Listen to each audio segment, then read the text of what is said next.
Hey folks, welcome to another episode of JavaScript Jabber. This week on your panel, you have Steve Edwards. Yo, from a cold and rainy Oregon. How's it going? I'm Charles Max Wood from Top End Devs. It's cold here too. Oh man, well last week I was on a work trip down in 2-for-1 trip where I stay at my parents, and then a bunch of people that I work with live in Tucson. I swear there, and it was so nice. It was like mid 80s and sunny and clear, and of course you have to dress for inside the conference room because everything's over air conditioned. But oh, it was so nice, sunny and clear. And then I came back and it's cold and rainy. I'm like, Yeah. I mean, I'm training for a marathon. I'm going to go run the Phoenix Marathon in December. Oh, really? Yeah. And it's so cold outside. I got some heated gloves finally, but I'm kind of curious to see what the weather will be like down there in December. Oh, it'll be nice. I know it can get cold. This is one of the nicer times of the year. Yeah. Yeah, I'm kind of counting on it being 60s. It'd be nice. So you haven't actually run a marathon yet, right? Is this the first one you're going to run? I ran the St. George Marathon in 2019. So. Oh, okay. So do you have... There's a reason I'm asking this. Do you have one of those 26.2 stickers on your vehicle or anything? You know, that says, on my truck, I do, yeah. See, the sticker that I have on my truck and on my water bottle says 0.0, I don't run. So I'm sort of the antithesis of the runner. I leave holes in the pavement when I run, so that's why I choose not to do it. Not exactly what you call light-footed. Yeah, I go run. By the way, folks, we're just going to be catching up. We do have a few topics we're going to talk through that are related to JavaScript, but we're just catching up for a minute. Yeah, I go running, and my father-in-law is always like, well, is someone chasing you? Well, what's the Bible verse? Was it the evil ones flee, though nobody pursues? You know, so that's my excuse for not running. Oh, there you go. It's a verse in Proverbs. Yeah. He's like, why would you run? Because it feels good. Well, I've never had it feel good when I run. Yeah, me neither. But yeah, the other thing is that my dad, he's been gone for like 8 years now, and he had all these health problems, and I just don't want to go through what he went through. So, just from like lack of exercise, you mean? Well, he had some other stuff going on. He got in a car accident when I was 12, and he developed fibromyalgia from that, and that was pretty rough on him. Really? I always thought that was just a genetic condition. I didn't realize you could get it like that. My understanding of his situation is that most people who have it, it's a genetic condition. So they'll just develop it, in their teens, and they'll just live with it for the rest of their lives. Sure. Apparently there are a group of people that can develop it if your body goes through a certain type and a certain amount of trauma. Interesting. Yeah, this lady T-boned his car, and they basically had to peel the car off him. And it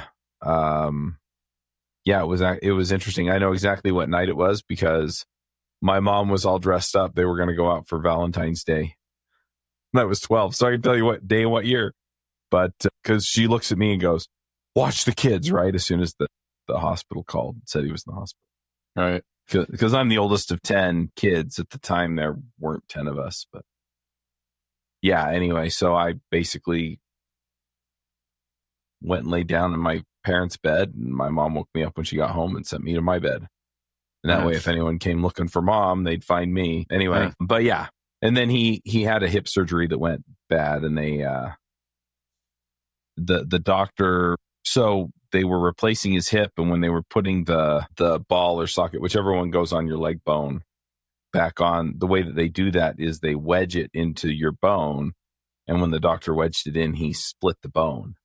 Oof. And so my dad had nerve damage in his left leg, and so he basically would half drag his left leg, and so he just wasn't active because it hurt, and it also hurt. And so anyway, I had a friend that had fibromyalgia from church, and the way she described it to us one time was, if you think about having a rubber band sort of tight on your finger, that pain is like that through your whole body, and it just never stops. Yep. Yeah. Yeah. It was. Yeah. He was in chronic pain. So Anyway, it's much more common in women, apparently, fibromyalgia. But okay. I don't. Yeah. Anyway, so I just 2019. I just decided I was like, I'm not going to go through that, and then go through all the health issues. And then I kind of let things go for a while, but I realized that I was heading down that road, so I shaped up earlier this year, and I've been running and eating right. I've lost about 15 pounds, feeling pretty darn good. So yeah, anyway. Yeah, I'm to the point now where if I don't work out, I feel like a slug.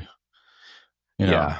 I do my CrossFit probably 4 or 5 times a week and play basketball 1 day a week. And there you go. And do that stuff. I saw one of the funniest memes the other day on Instagram. It was some CrossFit account, and it shows this picture of this big, huge, obese lady sitting there. And then the caption is what I feel like when I miss 1 day of workout. Uh-huh. Here it's like, oh my gosh, I missed a day. I'm going to gain. No, it's okay. Yeah. Yeah. The other thing I've been doing here, let me pull it up on my phone, is I've been doing a program called 75 Hard. I've done it before, so you may have heard me talk about it. I remember you talking about it. And so you take a picture every day. I'll just hold my phone up to the camera. And it's got, anyway, that's why you see pictures of my belly on here, but you can see where I'm at on this if it'll show the numbers. 72, huh? Yeah, I'm on day 73. So I finish on Friday. And then, now my camera's out of focus. That's super fun. So so I've been doing that. And that one, you work out twice a day and read a book every day and drink a gallon of water every day. And I've been feeling pretty good. So that's what I need to do, get better at drinking water. I drink a good amount of water, not a gallon a day. Yeah. I remember reading an article, going down another rabbit hole. I think it was on Hacker News or somewhere, where a lady talked about how she had started drinking a gallon of water per day. And how, it took a while to get used to, but now she's so used to it. And she uses flavorings and stuff in water, which to me can make a big difference. But she said just the benefits that she noticed in terms of flexibility, in terms of her skin, in terms of so many different things, it really made a big difference. And so, I have my electrolytes that make my water taste a little better. Yeah. So 75 Hard, you can't get quite a gallon. You can't add anything to the water. But yeah, so anyway, it's pretty good. Yeah, I've been losing weight. I've been feeling pretty good. My clothes fit different. So that's always the nice thing, is when your pants aren't so tight, right? You don't have to go buy new pants. Well, my church pants, I push all the loose fabric to the back, and I have 3 belt loops that are all right next to each other on the back. So anyway. So the front looks great, on the back, hey, you got some little loose waist there. Yeah, yeah. I need to just go take them in, get it taken in. Because where I got my my suit, because I just wear a suit for church, they do free alterations for life when you buy from them. So I just need to take it in and say, these don't fit anymore. There you go. Anyway, let's talk about JavaScript and market stuff here for a minute. And I don't know how far down the list we're going to get. I mean, one of the things that I wanted to talk through, and it sounds like you've experienced some stuff with this, and I definitely have. I've also been talking to people out there in the market, and it seems like there are a lot of folks that are looking for work right now. And the job market's a little bit weird. I think AI has kind of put some uncertainty out there. I don't know. What are you seeing? And then I can kind of talk about some of the people I'm talking to. So I just started the job where I'm at in mid-June. And I started where I'm at in March. So I had probably been looking for a year before I landed this one. And were you out of work before or? No, okay. No. I was never out of work. I was just wanting to get at. You wanted a different situation. Gotcha. Oh yeah. I heard a statistic one time that said that something like 69% of people that change jobs do so because of their boss.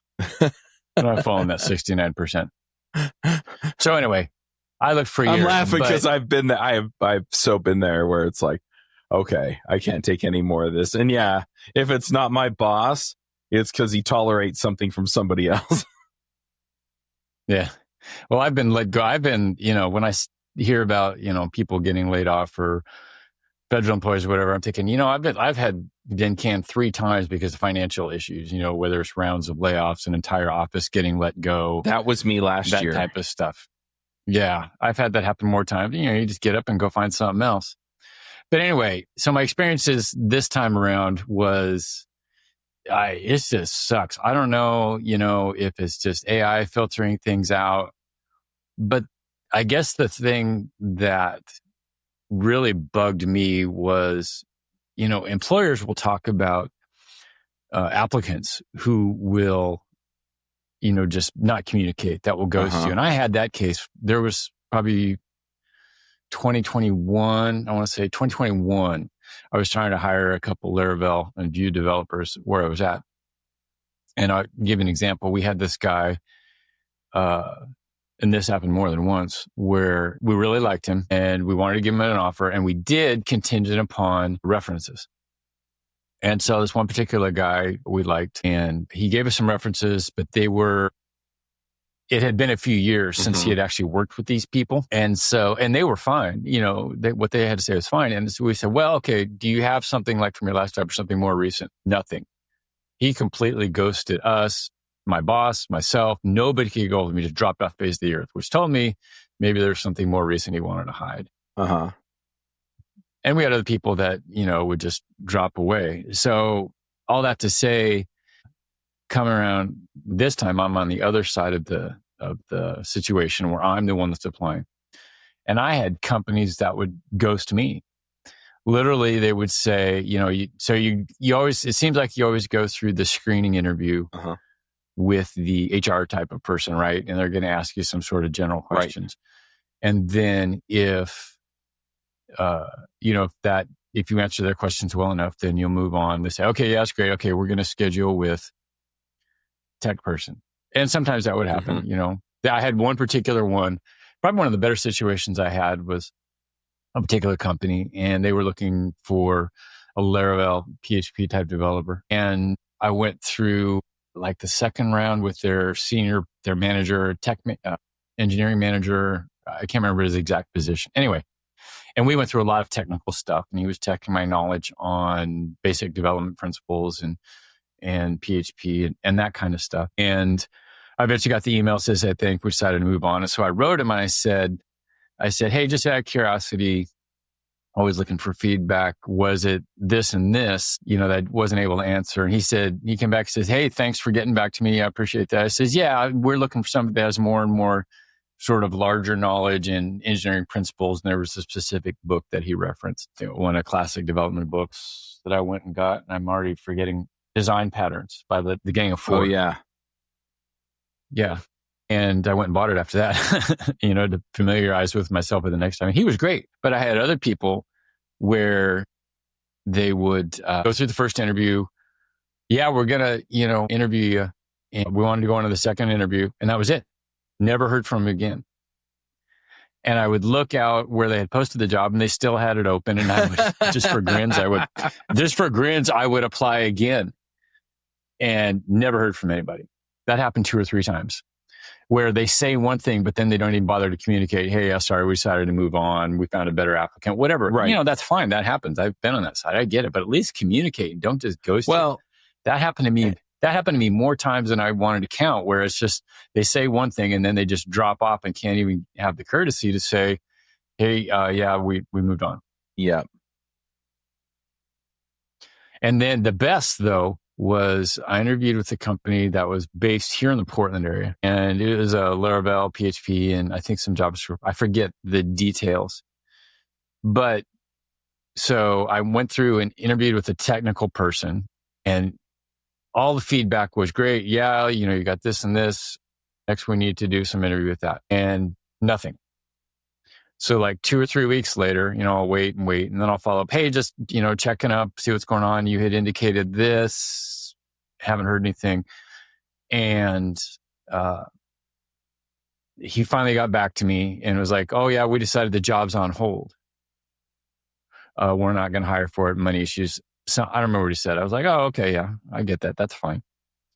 So then a month later, 2 or 3 weeks later, I found a position. It was for a recruiter, and he, a headhunter type of guy, recruiter, and he was hiring for this same position at the same company. And the listing was, the way it was listed, he didn't list the same company, but by reading it, I could tell this sounds really familiar. Right. So just for grins, I set up an appointment and I said, hey, see what tells me about it. And I said, I just interviewed for them and they told me that they weren't hiring for the position, that they put it on hold. He goes, huh, okay. Well, I just placed somebody there. So I'll, I'll see what I can find out and let you know. Never heard from him again either. Oh, wow. So I'm like, that's interesting. It's just irritating as heck. And then the job that I got now was through connections, through personal connections, right?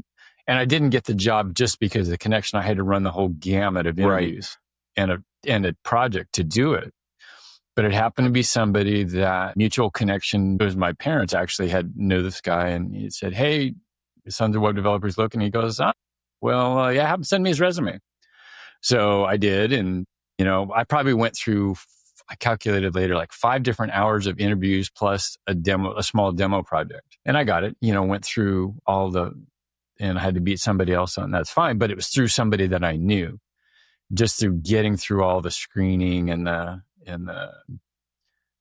everything through the applications. And then once I got in, and so the space I'm in right now is networking, basically internet type of networking. And I'm still drinking from the fire hose when it comes to networking and terminology and the stuff. Mm-hmm. This is crazy how much we have to learn, but I'm making tools for like network engineers is what it is. So it's really cool. And so we had to hire. We wanted a backend.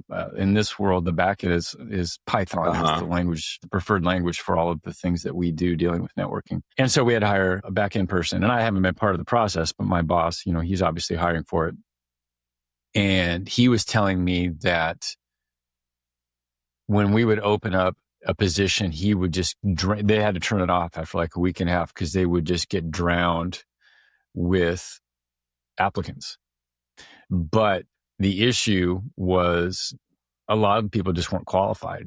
He told me they had a couple of different interviews where it was a foreign national and he could barely speak English.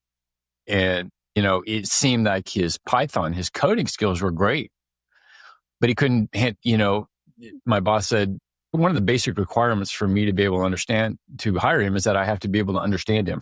Right. And I couldn't even understand him, which is sort of important for communication. Even, when you're using Slack, there's still a lot of verbal communication that we do in person and, over Zoom meetings and stuff like that. And so we finally just hired a guy who's going to start next week. But it took months. And I had even had somebody I knew that had a lot of IT skills and submitted him and they reviewed him, but he didn't have really had a lot of the requisite background that we needed. But yeah, you just get flooded with so much stuff, but a lot of it you could tell is AI. Yeah. You'll hear jokes about how, resumes that you submit, you can tell that they've hit all the AI keywords. And, some of the best excuses I've heard, and I don't remember if it was ones that we had. I heard Adam Argyle talking who used to be with Google. Uh-huh. And now he's one of the hosts on Wiskin Web and Whatnot podcast that I like to listen to. And he talks about, here's one of the most skilled guys out there with CSS. I've heard him on multiple different places and he knows his stuff.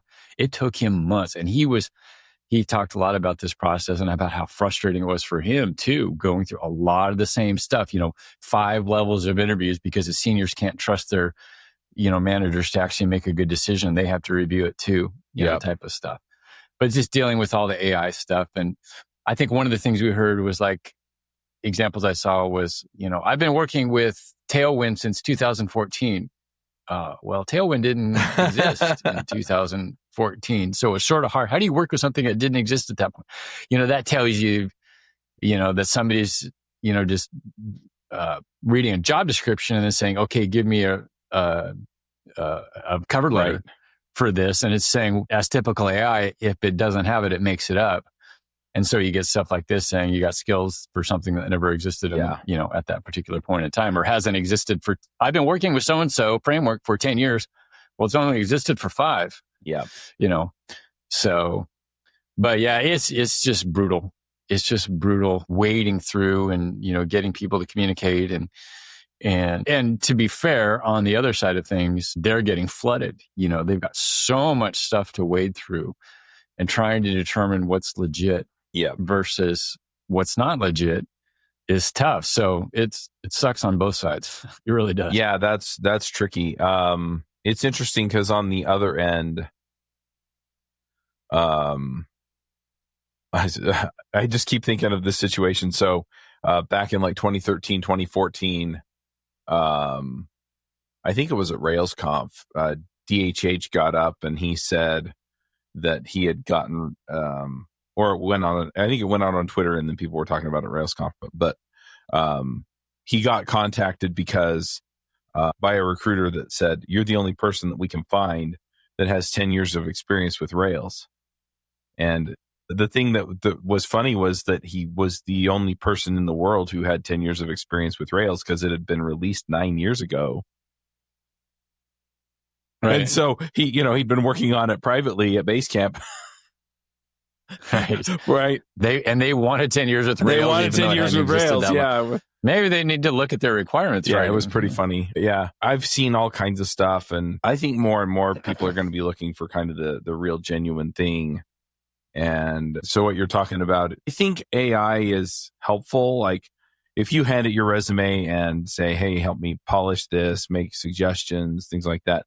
But I've done that with my resume when I was looking last year, or I guess it was early this year. And yeah, it would suggest you should put things like this on here. And I was like, yeah, but I haven't done any of those things. Right. Like I have to be able to go into an interview and talk about when I did these things. Right. And I would really prefer not to lie to people when I apply for jobs.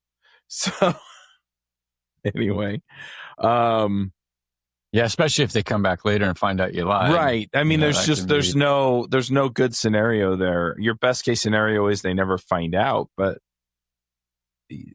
why run that risk? But the other thing is that I don't know. I would know, and it would bother me. So anyway, yeah, that's true. But I can also see, hey, is there a better way to word this? I would like this to, have more action or active oriented stuff as opposed to, eliminate passive voice in my resume kind of thing. So all that stuff, it definitely helps, and some of the suggestions, there were a handful of them where I was like, oh yeah, I did that. And that is something that helps. Right. So anyway, yeah. But one thing that I've been hearing from people, because let me back up. So you talked about kind of the experience getting hired and hiring. They haven't been pulling me in on interviews lately at Price Picks. And mostly it's because they're interviewing front end folks. And I don't have enough React Native experience to really go deep with anybody. But yeah, I applied for a job and then the person who had listed the job came back to me and said, I'm a recruiter and this is Price Picks. Is that okay? And I said, yeah. And so then I went through the process. So I applied for a company that I had never heard before. And it turned out it was a company I had heard of before. So it just kind of worked out that way. And yeah, I did the first interview and it was just kind of with one of the directors at the company, director of engineering level folks. There are a handful of them at Price Picks. And so, yeah, made sure I wasn't a psychopath and somebody they like to work with. And, then did the technical interview and they gave me a bunch of coding exercises on what's that? There's a website that has a bunch of them on there. There's a few different ones. I can't even think of the main ones. People are probably screaming at us going, oh, this is so obvious. Yeah. I can't remember the one that we used to use. So I try to block it out, really. There's one really popular. I think it was Leak Code. Leak Code, yeah, that's it. And where you can literally, you can go practice for it. I mean, that stuff's pretty much dead now. Well, with AI, because you can just get a question and run it through AI and, yeah.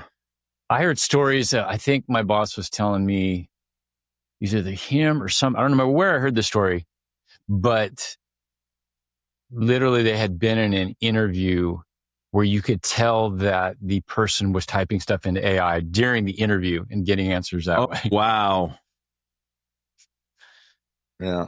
I was like, oh my gosh, that's pretty Yeah. gutsy. That's funny. Try to get away with something like that. Yeah. So I had applied to a contract because I was in a nightmare contract for the first 3 months of this year. And so I was looking at another contract and they gave me a leak code to solve, and I solved it. I solved it with I had a half hour and I solved it in 20 minutes. And anyway, it was funny because when I had to do the leak code for Price Picks, they gave me 5 of them to solve. And one of them was the one that I had done a week before. And so, and I told them that too. I was like, look, this one's going to look like I solved it in 10 minutes. And the reason is because I remember what I did on the other one. And so I just did it again and made it a little cleaner. It's funny when we were doing, gosh, I wish I could remember what platform we use, but it was cool because you could sort of pick and choose what questions you wanted to give. There's PHP, there's JavaScript, there's SQL, there's, whatever, a whole bunch of different categories. And one of the things that you could tell was how long it took him to do a question. And so we're looking at the results from one test that this guy had done. And my boss was really picky. I hadn't noticed this so much, but he would look at time.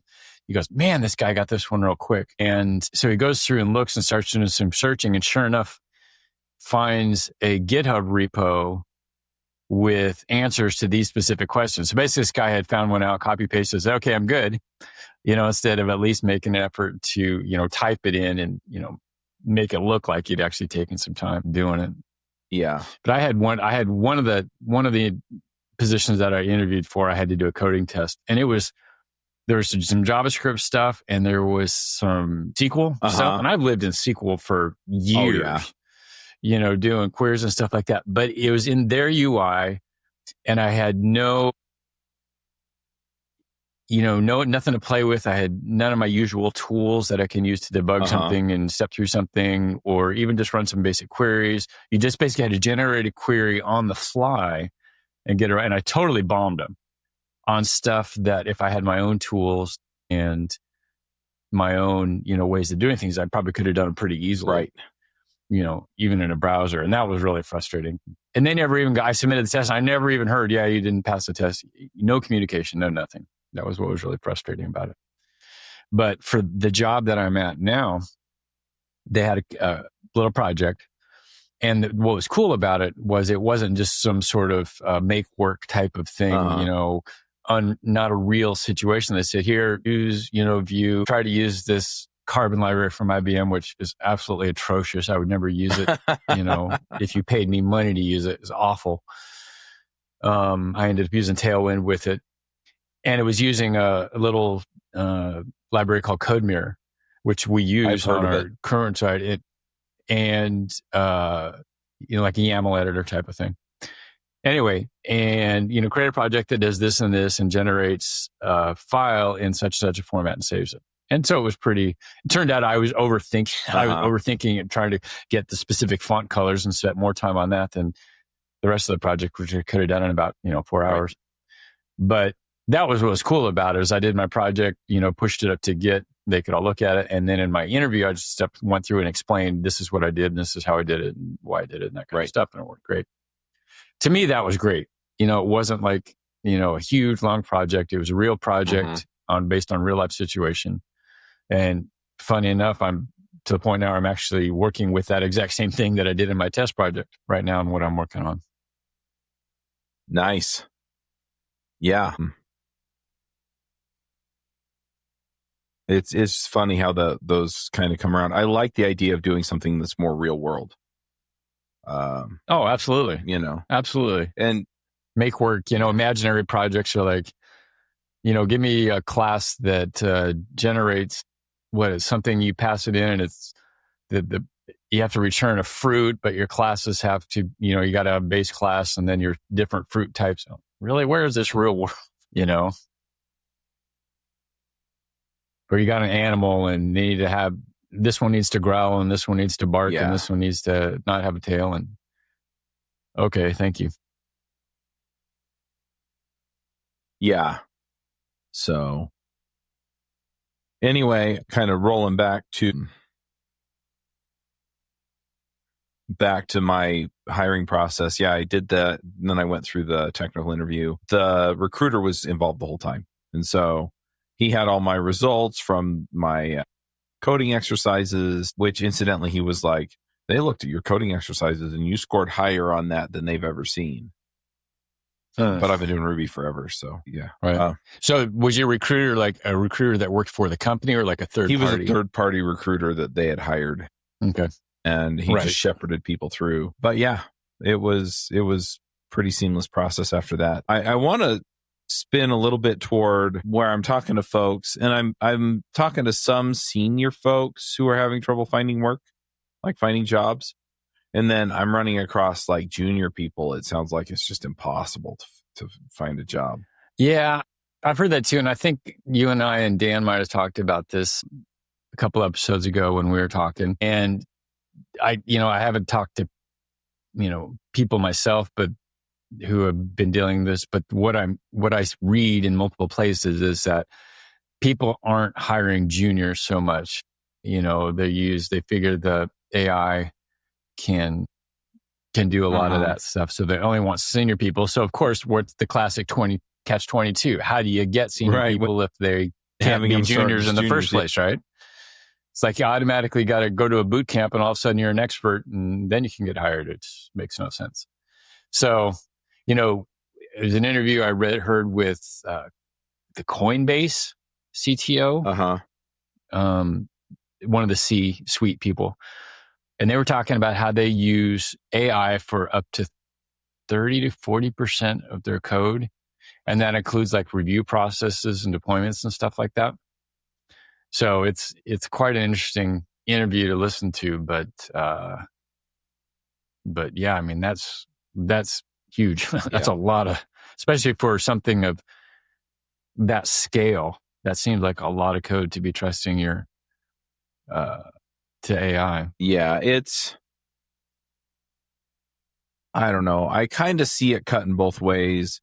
I think it's short-sighted to hand off so much stuff to AI. I think it's also short-sighted not to be investing in people because you're going to need them. That said, so here's the issue that I run into, and I'll probably piss some people off with my opinions on some of this stuff. So I was at a conference a few weeks ago, and there were a couple of talks on these topics. And one of the talks, they were talking about, well, we have immense privilege and blah, blah, blah, blah, blah. And my deal is you people who are talking about this have never run a freaking business, right?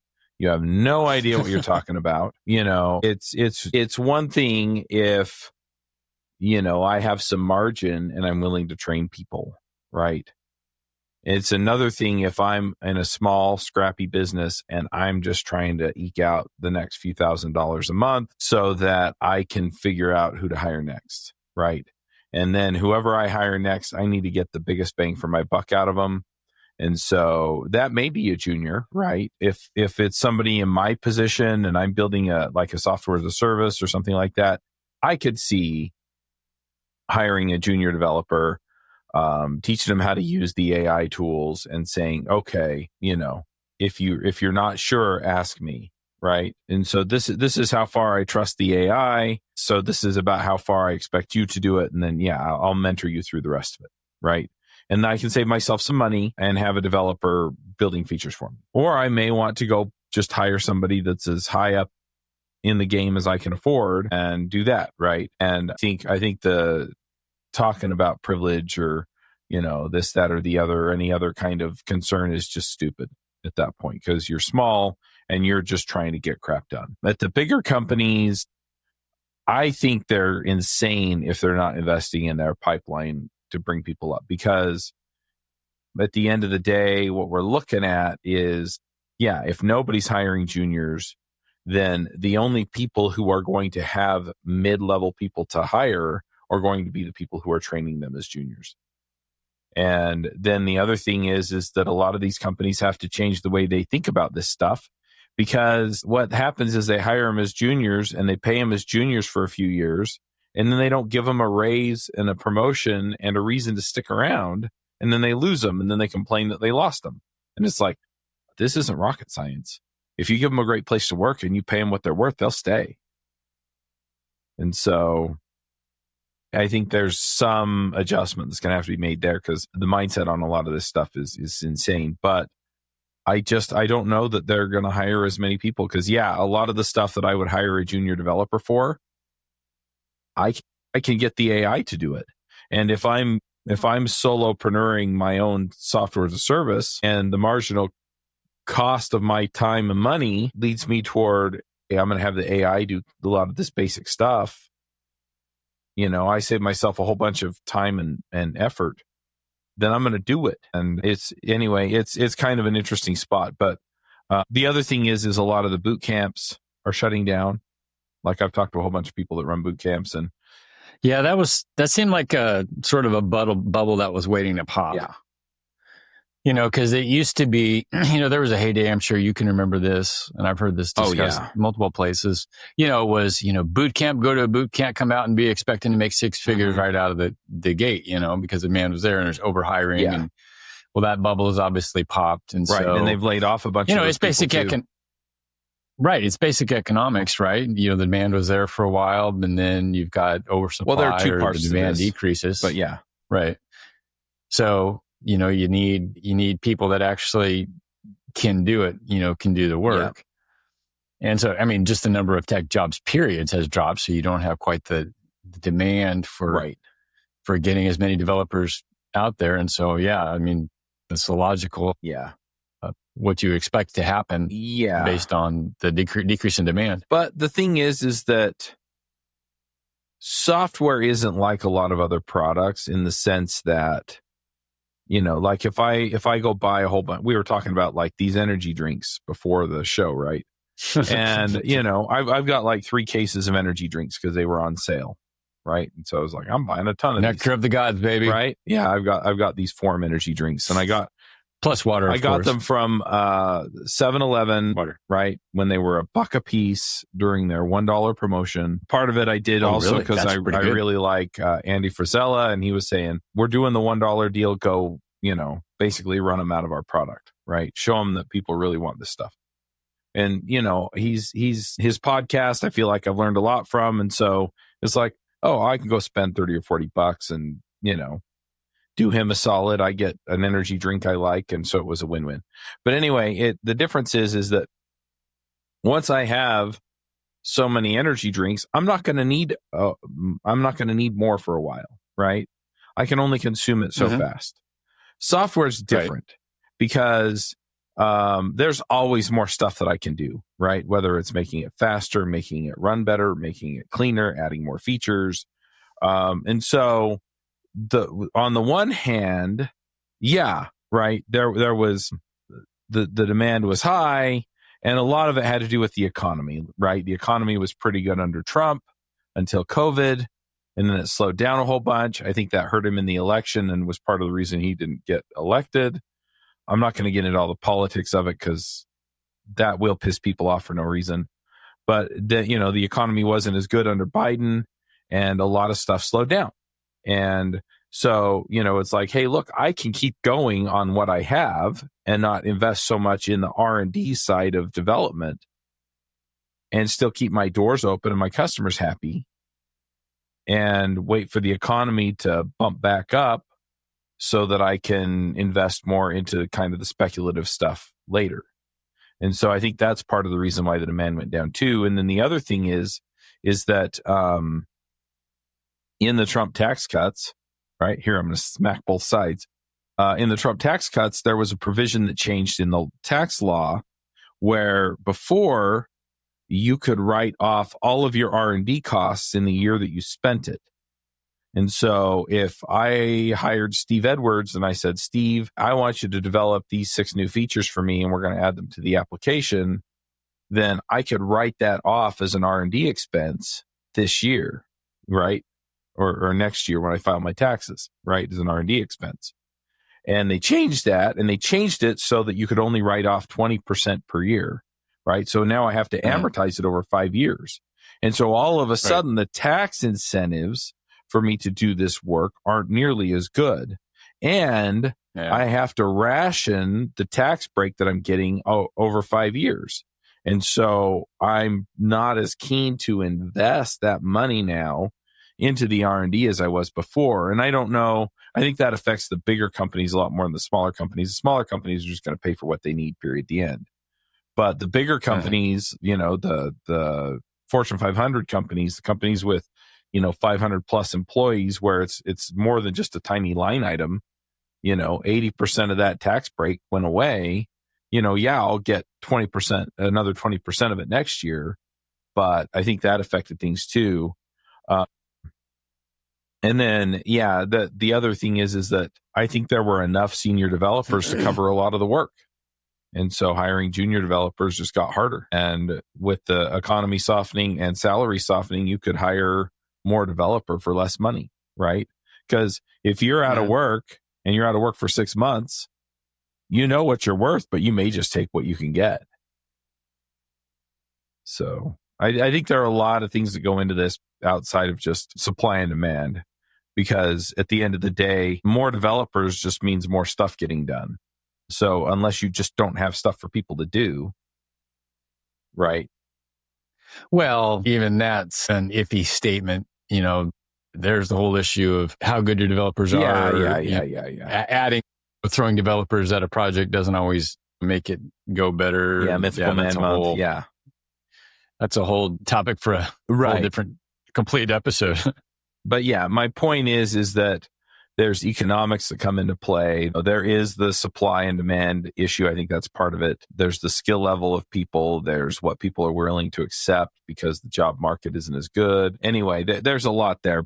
I mean, my degree was economics in college, and I studied this, way back a while. And it's been a long time since I studied it, but I remember a lot of the basics. And if you think about, the dot-com bust, late 90s, early 2000, this is sort of the same thing where everybody jumps in. You got a whole bunch of supply, right? And a lot of stuff just doesn't belong. Shouldn't be there. You had think back to the dot-com era of how many different websites came up and they'd get a bunch of VC money or something like that. No business plan. It's like, oh, this is .com. Hey, it's a website. Let's do it because that's the way to go right now, but right? My point is that it's not because we had too much internet or too much software. My point is that eventually people figured out that they weren't getting the ROI and they stopped. Or the other part of it was that the economy would slow down, because it does that periodically. And then people start looking at, okay, well, what do I actually need? And then they cut the rest. But I think it's driven more by what I can pay for, as opposed to I have too much software development going on, or I have too many things here in my warehouse. Right. So. Right.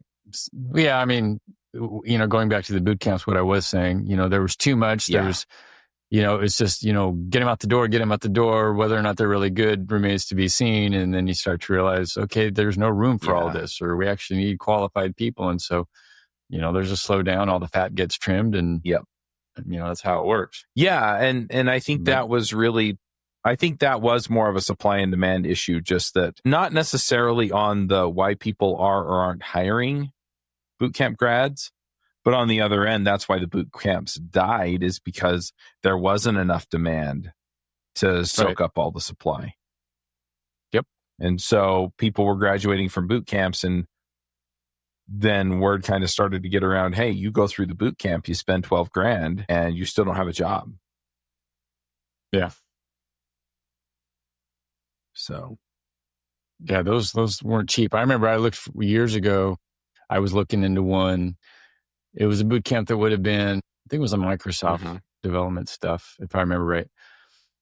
And I was seriously considering it because I was looking to, just to educate myself, get something maybe more formal than just self-education. but I was like blown away by how much it would cost, yeah. how much time it would take. It's like, yeah, I can't take time off from an actual job and do this full time. You got to support a family, you know? So, Yeah. When my oldest was in high school, I was looking at possibly, because he was like, I want to be a video game developer, blah, blah, blah, blah. And I was like, well, maybe I'll just put you through a programming boot camp, even if it's not game development, right? Maybe it's React or something. right. You can get enough programming experience to where then you can say, okay, now I'm going to take the skills that I have in this area and I'm going to apply a lot of them over here to game development. But I mean, the costs and everything were just, you know. Yeah. A lot of money. But on the other end, I'm also, and I've talked to a whole bunch of people that are now not convinced that college is necessarily the way to go either. And so I don't know. For web development, I mean, web development or just development in general? Well, not just development, but a lot of other fields too. Yeah. I mean, the computer science stuff I've heard over I think you and have a over better that shot a lot than of out of a people- boot camp, but.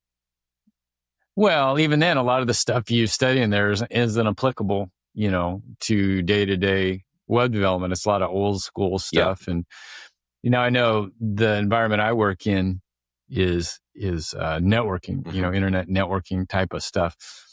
And we deal a lot with the university community, and a number of our employees have come from universities and they went through CIS degrees, but a lot of what they teach there is applicable to what they're doing in terms of networking hardware and software and stuff like that. Right. Whereas, and the you know, a lot of your performance optimization stuff and algorithms and that all plays in that space. Yeah.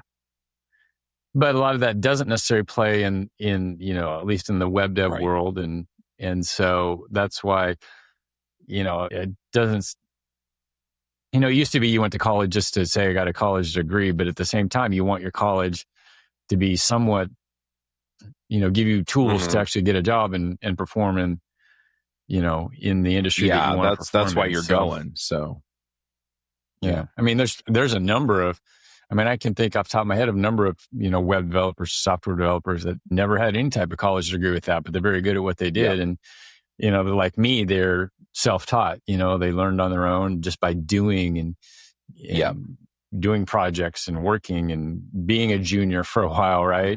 And working up till you got the experience to be a senior. Well, I have a degree in computer engineering, and in a lot of ways, I still consider myself self-taught. I mean, I graduated, I got a job working, and I wound up running the tech support team at the company I was working at, a startup. And then I just kind of picked up some other stuff and was scrappy working on it in Rails. And that's how I got started. And so, you know, I kind of skunk works my way into Rails and into programming, even though I had learned a lot of programming stuff and taken classes at the university. I don't think you really get a feel for what software development really looks and feels like until you get out there in the real world and you're going, oh, these are the things I care about. These are the things that matter. These are the things that are going to move the needle. And, you know, and so then you wind up self-teaching anyway to a certain level. Everybody does.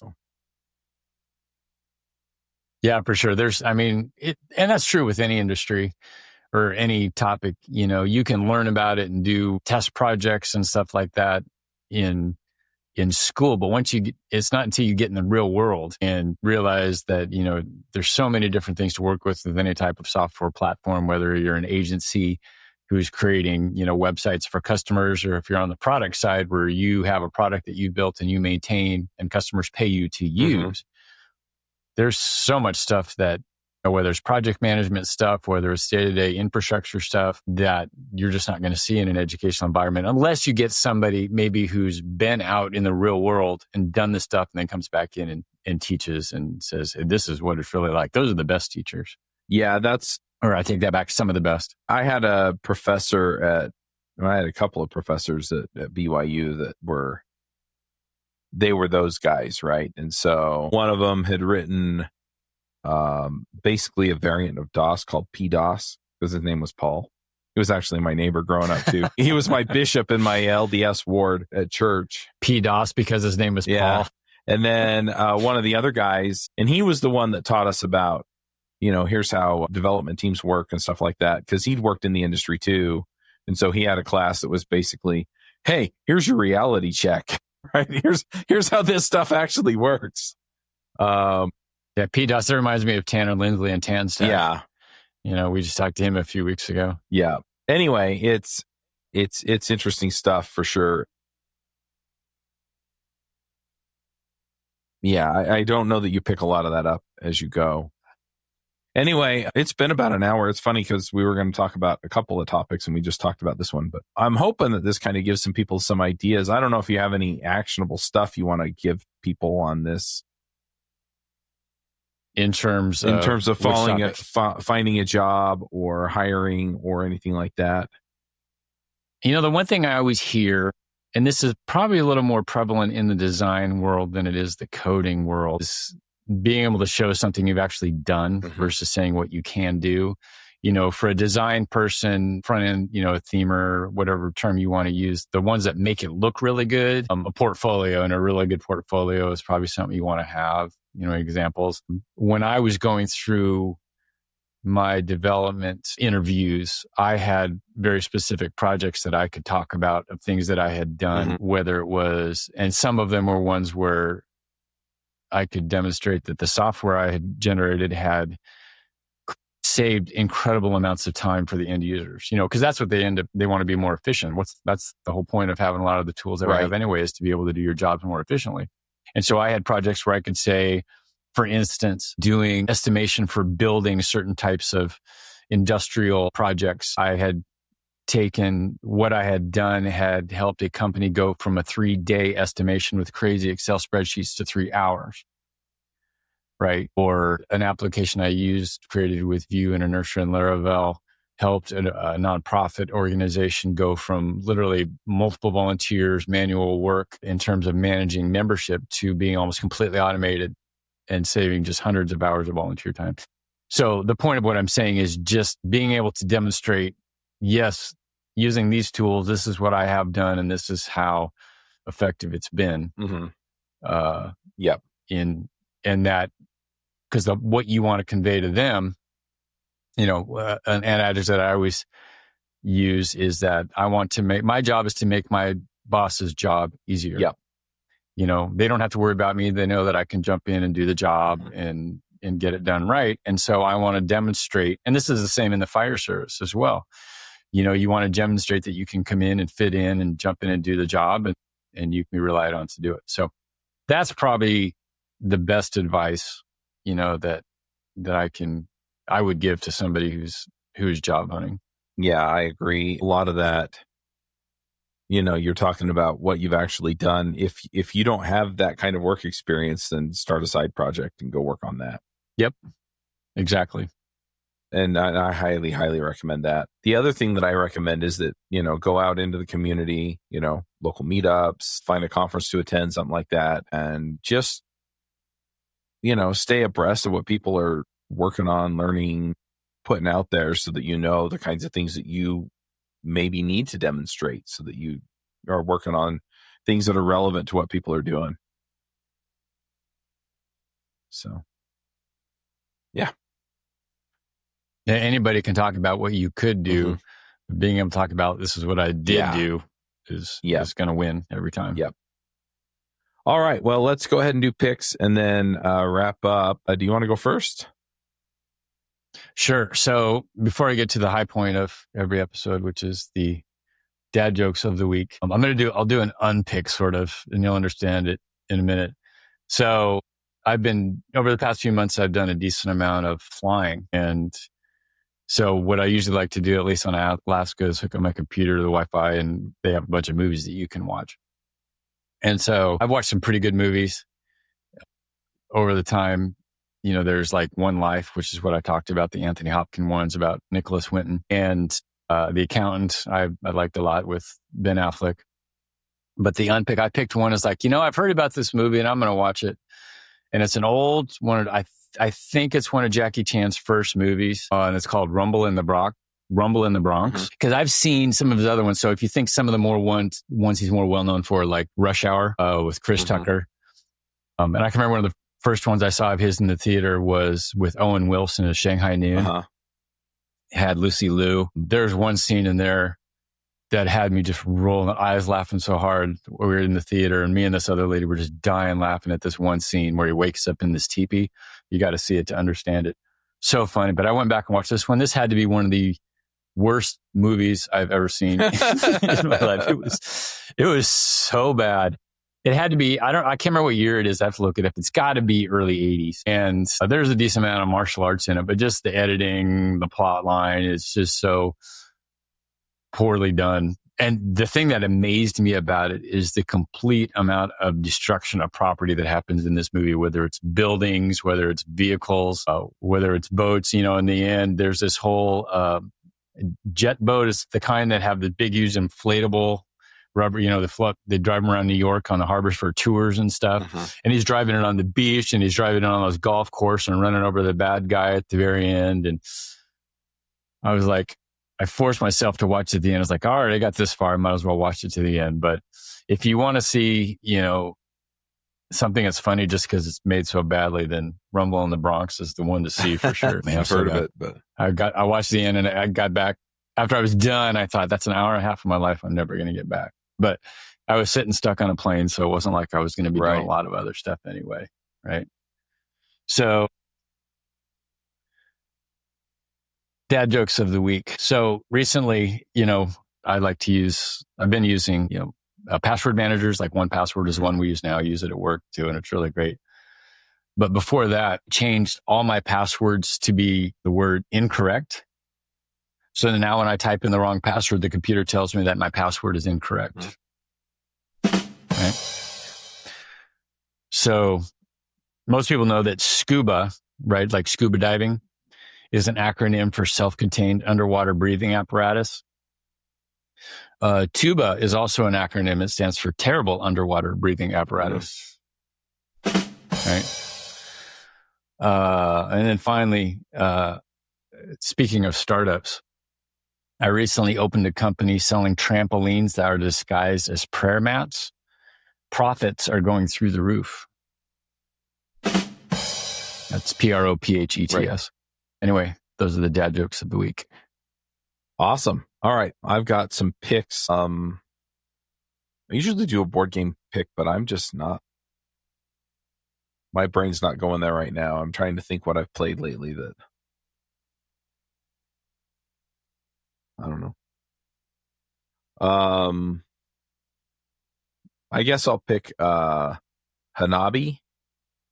I've probably picked this before. It's been quite a long time, but this game's been around forever. I think Hanabi means fireworks in Japanese. And anyway, you play your cards, you play a hand of cards, and you have your cards facing away from you. And so then you can give clues to the other players because they can all see your cards. So when it's your turn, you can give a clue, and you can say you have, 2 whites. And so then you tell them which ones are white, or you have 2 4s. And so you can tell them which ones are 4s.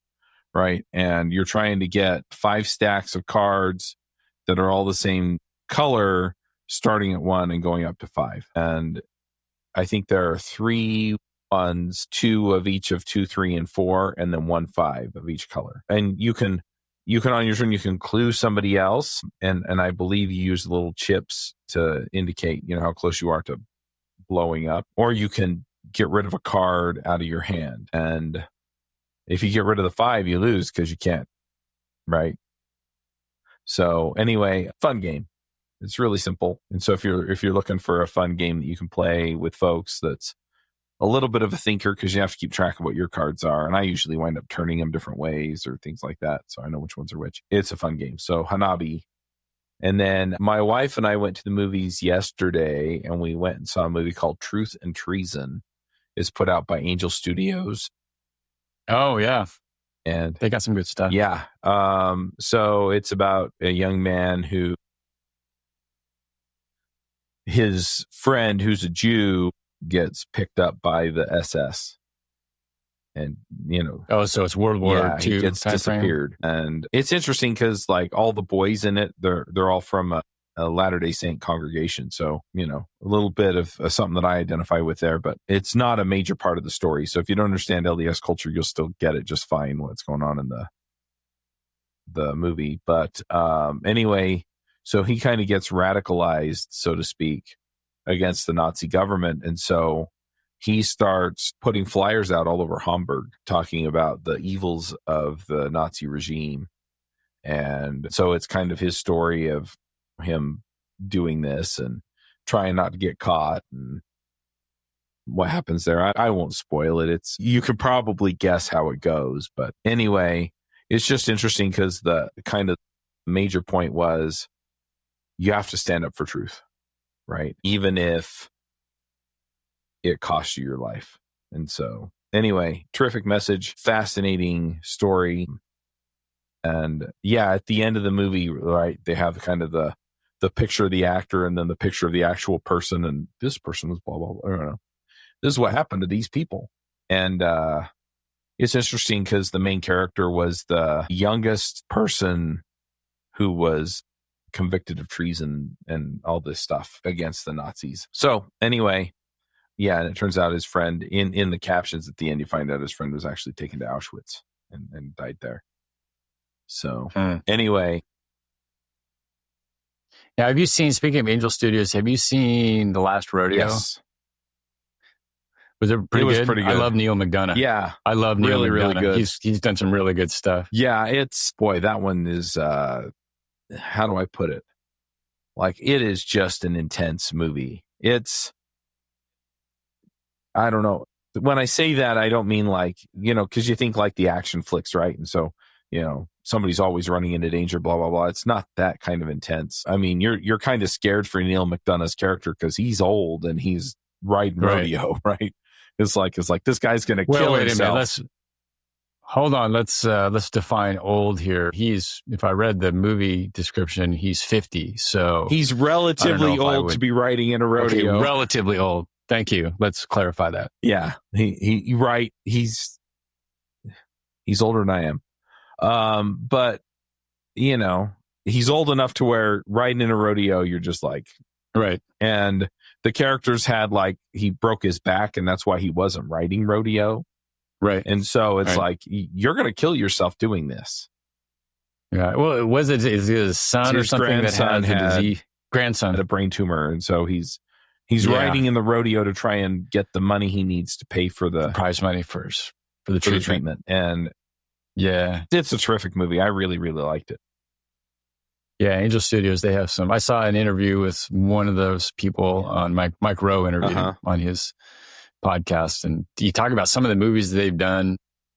Yeah, I think if I remember correctly, were they the same people that did Napoleon Dynamite? No, that was a different group. Okay, if it was the same people, Napoleon Dynamite was before Angel Studios was Angel there. Right. But it's the same people, not necessarily Angel Studios. I don't know.